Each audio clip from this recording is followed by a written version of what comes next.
Hey, One Stop Co-op Shop fans, this is Mike with a review of a game that I am incredibly excited about, Oathsworn, which is on Kickstarter today. If you don't know much about Oathsworn, this is a fantasy adventure game for 1 to 4 players in a world where these horrible forests filled with monsters have basically taken over the world. You're a band of hunters tasked with destroying these monstrosities and maintaining the little bit of humanity that's left. Now, the story of my playing Oathsworn is more complicated than most of my reviews because I've never actually played a physical copy of the game. Sadly, there weren't enough demos to go around, but Jamie, the designer, played with me on Tabletopia several times, and I played through about 20% of the entire game. So on the positive side for this review, all my positive feelings, and there are a lot of them, are not based on the blinged up miniatures or the amazing, beautiful components, because I didn't get any of that. But you should also keep in mind that all my plays of this were with the designer, although I was running the game for most of the later sessions. But I'll say from personal experience, a game never runs better than when the designer is there, so keep that in mind as you watch this review. So what do I love so much? I'm going to try to get through this quickly so this video doesn't go too long. So first of all, half of the game of Oathsworn is in a choose-your-own-adventure style game where you go on a map trying to beat the clock and resolve certain events. And that is super fun. Your choices feel impactful. Characters will live or die, join your quest, or fall away from you based on your choices. Some of your heroes can even die. Now, they'll get replaced. You don't kick any players out, but it's really intense. And each of the different narratives felt completely different. One was a flight for our life. One was a murder mystery. It was so cool. Add on top of that the writing is great and immersive, at least what I've heard so far. And they have a free app for the game with this amazing narration. So if you don't want to read through it all yourself, you're going to be in great hands with that. But getting beyond the choose your own adventure, let's get to the other big meaty side of the game, the boss battles. So there are 15 chapters, 15 scenarios in the full campaign of Oathsworn, at least before they add more stuff, which they probably will. And each of those ends with a climactic battle against some horrific boss.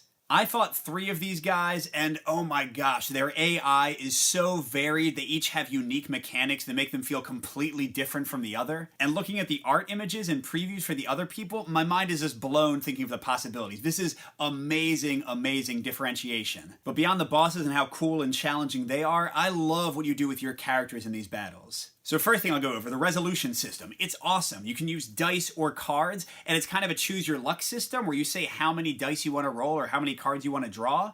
And if you get crits, they explode. You can go again and again, but if you get too many misses, the entire thing misses, so you want to balance exactly how much you need the success. For me, someone who likes randomness, it feels like the perfect mix of balance and control, and with those exploding crits, extreme excitement in the game. But then for those Gloomhaven lovers, you have a unique deck of action cards for every character, and you play them on this little cooldown board, and if you play a card of the same value, it pushes the other cards down, so you have this really cool puzzle every turn of which cards you want to play. Add on to that a stamina system, very much like the one in Conan from Monolith, where you can use up as much as you want in a turn, but then you won't have as much for next turn. And every turn really feels exciting, and like this puzzle, you can move freely, you can play a bunch of cards or none at all. You can use some cards to defend, but then you won't have them to deal with attacks and deal better damage yourself. All of it leads to awesome combos, an awesome feeling of accomplishment when you smash these enemies. And just to speak briefly about solo play, in my final couple of plays just to try it out, I had Jamie not play at all, and I control what are called companions. You can replace any hero in your party of 4 with a companion, which is a much, much simpler thing to run, but still has some of the uniqueness of the character classes from the base game. So I was running 1 main hero with all the cards to manage and 3 companions, and oh my gosh, it was such a smooth experience. I love that you can tailor the solo play or play with 2 or 3 players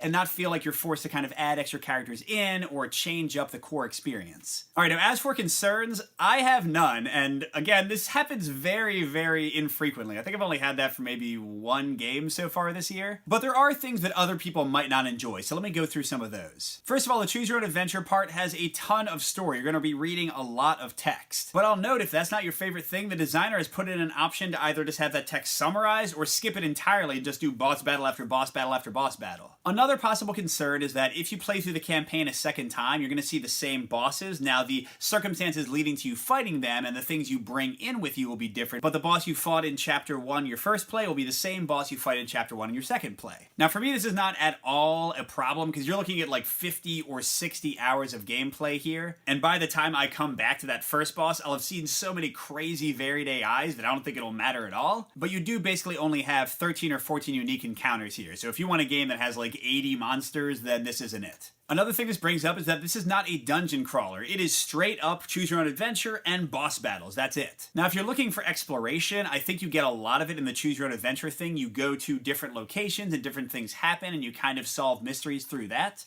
But yeah, the basic idea of like opening up a door, getting loot from the enemies, none of that really happens during the mission. All your loot comes after you defeat the boss. And then finally, I will note that although they have a ton of ways to mitigate in this game, luck does play a factor, and if you go for a big roll, you really increase your chances of doing absolutely nothing. Now, in another clever move, they give you a free mitigation token every time you miss an attack, so it shouldn't happen too often. You'll be able to build up and do a huge attack again. But yeah, just to warn those who are very randomness averse, there is certainly the chance for complete misses here, and they could happen frequently. But overall, Oathsworn is right up there with things like Altar Quest and Marvel Champions as my top plays of the year. I think this is a fabulous world, a great story, incredibly exciting combat, very unique characters, and the fact that they've designed it such that you can tailor your experience the exact way you want, use just the number of characters you want to play, all this stuff. It just feels like an amazing design, and I am beyond excited to play it more. And hopefully one day it'll be with cool miniatures or standees, because so far it's all been on a computer screen. But yeah, check out Oathsworn. It is an absolute winner. Good gaming, everyone, and I'll see you at the next stop.